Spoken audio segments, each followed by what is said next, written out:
Today we are going to talk about a kid serial killer. So this kid, his name is Graham Young. Graham Frederick Young was born on September 7, 1947 and died August 1, 1990, also known as the Teacup poisoner, was an English serial killer who murdered his victims through poisoning.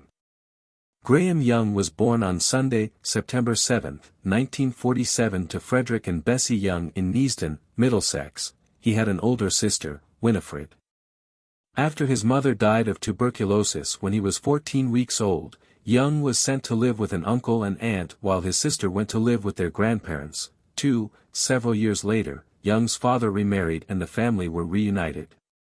Young was fascinated from an early age by poisons and their effects, and considered Victorian poisoner William Palmer to be a personal hero. He also read extensively about black magic, Adolf Hitler, and Nazi Germany.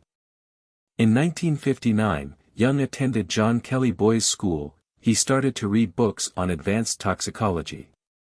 Graham, 14, is so obsessed with poison. He spends his time reading chemistry and toxicology books at home, school, and the library.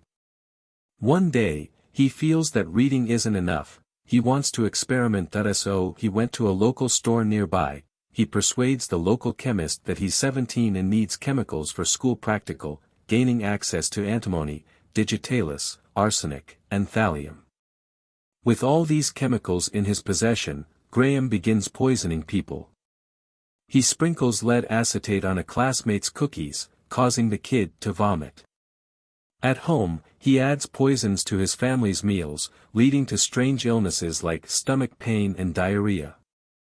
Graham even poisons himself occasionally, perhaps to avoid people suspecting he is the one responsible.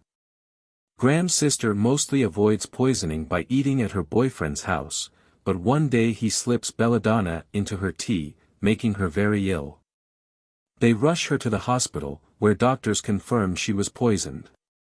Now, both her and their dad suspect Graham's involvement. It's hard to think otherwise. Graham's obsession with poison raises suspicions, but his dad and sister think he might have accidentally poisoned her while just messing around. A few months later, Graham's stepmom falls seriously ill from the antimony and thallium he's been administering. They rush her to the hospital, but she dies that night. Her sudden, mysterious death leaves doctors unaware that she was poisoned. They attribute his stepmom's death to a prolapsed cervical disc from an earlier bus accident, likely due to the medical practices of the 60s. Meanwhile, Graham has also been poisoning his dad, who eventually becomes very ill and ends up in the hospital.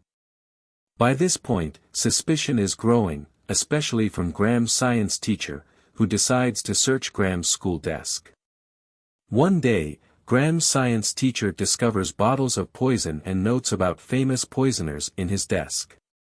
Alarmed, the teacher informs the headmaster, who contacts the family doctor, leading them to call the police. Graham is arrested and confesses to poisoning his father, sister, and classmate.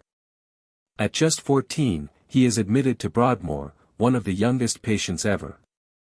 Even in the psychiatric hospital, Graham continues his dangerous behavior, tampering with drinks and causing one inmate's death from cyanide. Over the years, he becomes adept at lying and hiding his obsession. After 8 years, at 23, he is released and immediately resumes poisoning.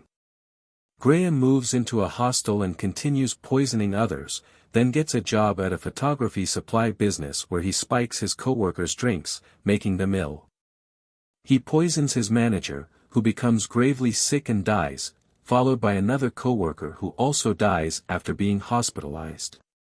Management grows suspicious of the sudden illnesses and starts an internal investigation. The company's medical officer suggests they might not be poisoned, but Graham argues with him, trying to defend the symptoms. His detailed knowledge of poisons raises red flags, prompting management to contact the police. When authorities search Graham's house, they discover poisons and diaries detailing his activities. Graham is arrested after the police discover the poisons and his diaries outlining his crimes. He eventually goes to trial and is sentenced to life in prison. Quite a bizarre case. He was convicted on 2 counts of murder and 2 counts of attempted murder in 1972. Young served most of his life sentence at HM Prison Parkhurst, where he died of a heart attack in 1990.